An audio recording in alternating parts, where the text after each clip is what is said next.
Bonjour, nous sommes le mardi 10 février 2026 et le sujet est le gouvernement qui envisage de créer une allocation sociale unifiée. Une allocation sociale unique bientôt instaurée. Que changerait la fusion du RSA, APL et prime d'activité? Le gouvernement envisage de créer une allocation sociale unifiée fusionnant des aides comme le RSA, la prime d'activité ou l'APL afin de simplifier le système et d'améliorer l'accès aux prestations pour les bénéficiaires. Dans un avenir plus ou moins proche, il pourrait bien avoir le revenu universel, qui sait? Avec l'intelligence artificielle qui gagne du terrain, la robotisation, il y aura plus en plus de chômeurs. Projet d'allocation sociale unifiée débattu au printemps, fusion du RSA, prime d'activité et APL, objectif simplifier et réduire le non-recours.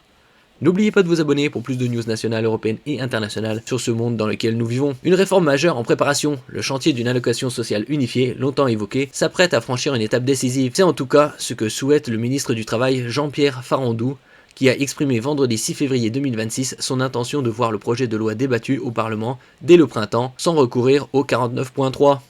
Derrière cette initiative, une promesse de campagne de longue date d'Emmanuel Macron.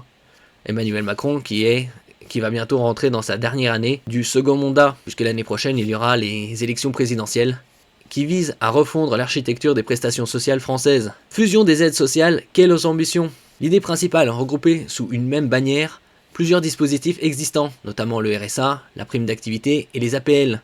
Ce regroupement représente près de 40 milliards d'euros d'aide annuelle. Cette fusion avait été relancée à l'automne par le Premier ministre Sébastien Lecornu, mais les débats budgétaires ont quelque peu perturbé le calendrier initialement fixé à décembre 2025. Selon le ministre du Travail, aucune baisse globale n'est prévue pour l'enveloppe allouée à ces aides. En s'appuyant sur la solidarité à la source, nous lutterons contre les trop-payés qui représentent quelques centaines de millions d'euros par an, précise-t-il. L'objectif affiché est ambitieux, faire reculer la pauvreté en France en sortant 700 000 personnes de la pauvreté à l'horizon 2030 par une baisse de près d'1 point de taux de pauvreté.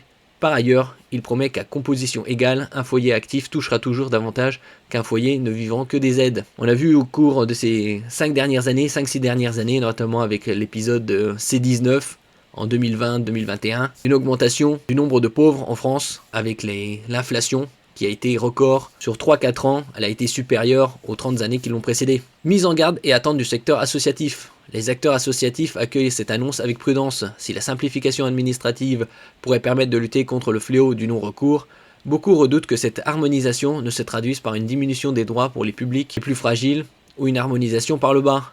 Ils insistent également sur l'importance de préserver l'équité entre bénéficiaires. Pour rendre plus lisible l'impact possible de la réforme, plusieurs points restent particulièrement scrutés par les observateurs. L'absence annoncée de plafonnement pour la future allocation, l'engagement d'un écart maintenu entre revenus du travail et aide sociale, l'échéance fixée à 3 à 4 ans pour sa mise en œuvre effective. Donc 3-4 ans, ce sera début de la prochaine décennie. Faire un nouveau modèle social, si ce texte venait à être adopté après débat parlementaire, sans usage du fameux article 49.3, la France entamerait alors une transition technique complexe qui devrait s'étaler sur plusieurs années. Entre promesses politiques et inquiétudes citoyennes, cette allocation unique pourrait bien redessiner durablement notre système solidaire national. Et vous, êtes-vous favorable à cette fusion des aides sociales, RSA, APL et primes d'activité? Merci pour votre écoute et à la prochaine.